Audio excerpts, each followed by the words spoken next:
Hello there and welcome. In today's video, we shall be talking about adverbs. So, let's dive in. Function of an adverb. Adverbs are used to give more information about the action in a sentence. They mainly modify verbs. They tell us how, where, when, and others something happens or is done. They tell us how, where, when, and others something happens or is done. For example, Carol drives carefully. Carol drives carefully. How does she drive? How does she drive? She drives carefully. So, carefully here is an adverb that modifies the verb drives. Another example, I look for her everywhere. Where did you look for her? I look for her everywhere. So, we have here everywhere as an adverb that modifies the verb look. Another one. She came to London yesterday. When did she come to London? She came to London yesterday. Alright? Adverbs are generally divided into 7 groups. Adverbs are generally divided into 7 groups. Number 1, manner. Example, slowly, bravely, carefully, simply, quietly. Number 1, manner. Slowly, bravely, carefully, simply, quietly. Number 2, place. There, here, up, down, near. Number 2, place. There, here, up, down, near. Number 3, time. Yesterday, tomorrow, now, yet, still. Time. Yesterday, tomorrow, now, yet, still. Number 4, frequency. Never, always, often, once, twice. Frequency. Never, always, often, once, twice. Number 5, sentence. Actually, really, obviously, evidently. Sentence. Actually, really, obviously, evidently. Number 6, degree. We have very, quite, rather, fairly, hardly. Degree. Very, quite, rather, fairly, hardly. And number 7, focus. Just, only, simply, even, also. Focus. Just, only, simply, even, also. Forming adverbs. They are generally made from adjectives. Many adverbs of manner and degree are formed by putting li or ly at the end of an adjectives. They are generally made from adjectives. Many adverbs of manner and degree are formed by putting li or ly at the end of an adjectives. For example, slow, slowly. Cold, coldly. Bad, badly. Happy, happily. Rapid, rapidly. Kind, kindly. I don't know why, but they spoke to me coldly. I don't know why, but they spoke to me coldly. The weather was awfully cold. The weather was awfully cold. You should treat people gently. You should treat people gently. Please drive the car slowly. Please drive the car slowly. When an adjective ends in consonant plus y, it becomes ILY. Or when an adjective ends in consonant plus y is changed to I and then add ly. For example, busy, busily. As you can see, the adjective busy ends in y. So we drop y and change it to letter I and then add ly or ly. Busy, busily. Happy, happily. So we drop y, change this to I and add ly. Happy, happily.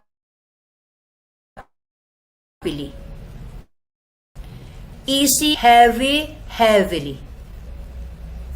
She is working busily. She is working busily. Chuck passed the test easily. Chuck passed the test easily. When an adjective ends in ly, we omit e and add y.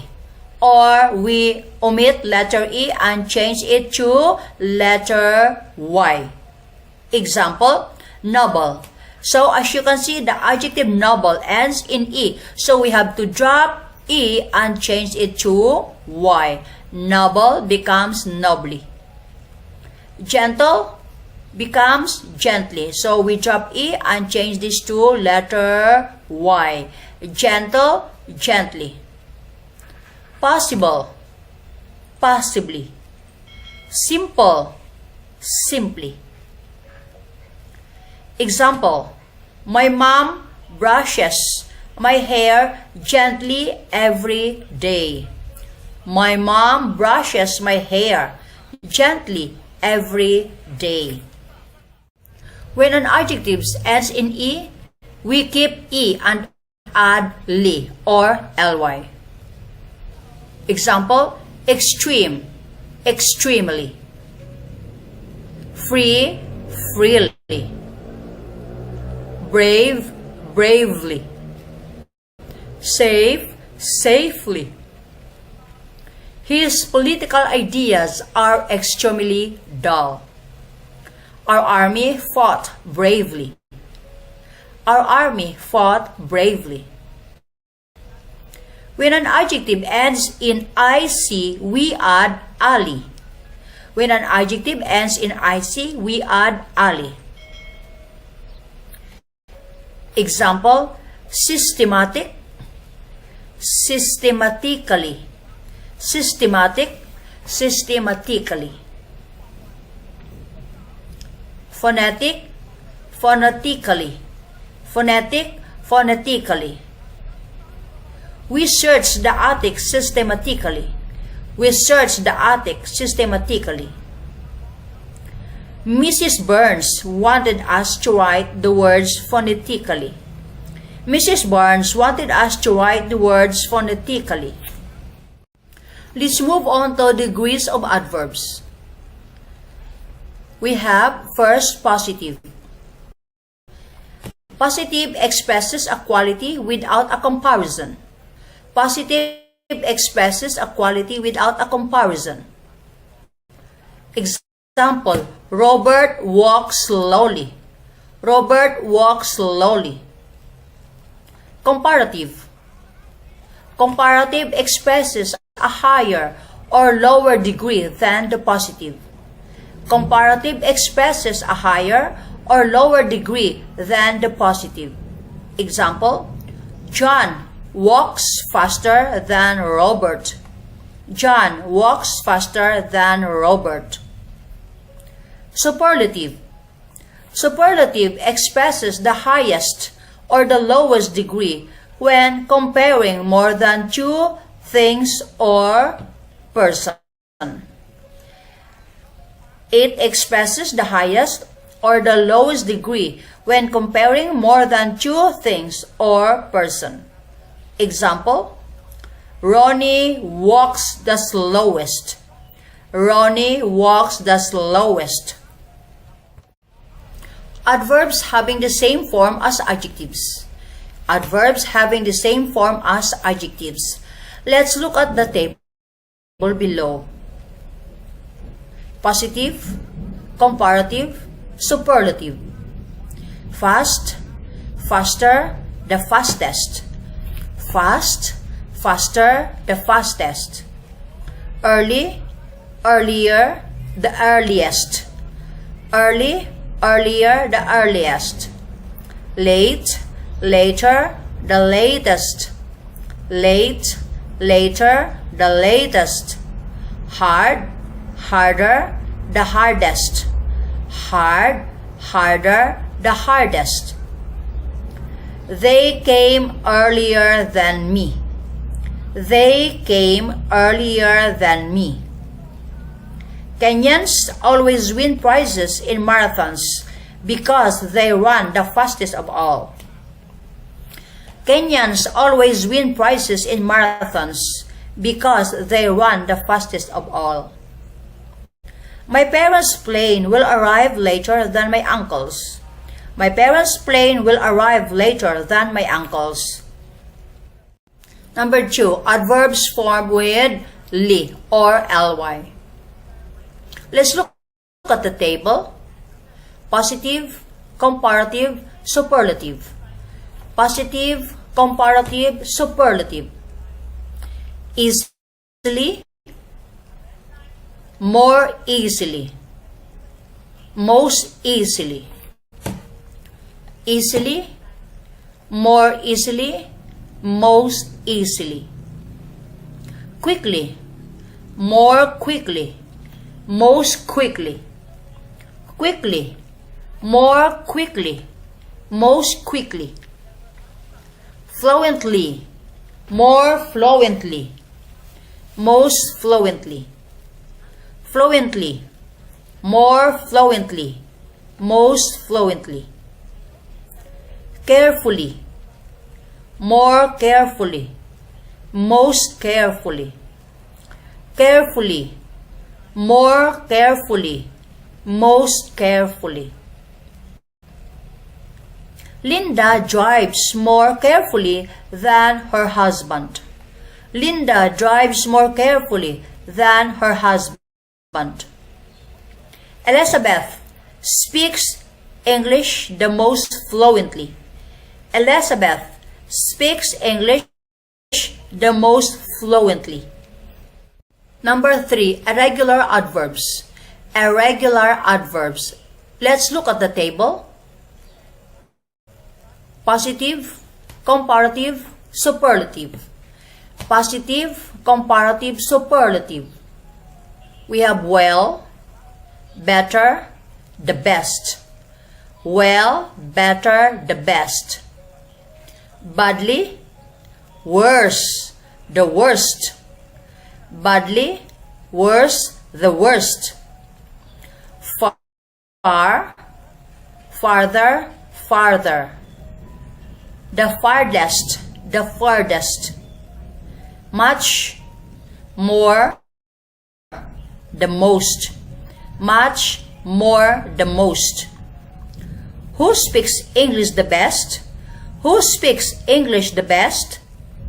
They do everything worse than us. They do everything worse than us.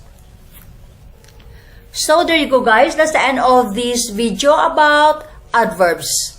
I hope you found this helpful, and if you like this video, please do subscribe, like, share, and let me know your thoughts and questions. Love to hear from you.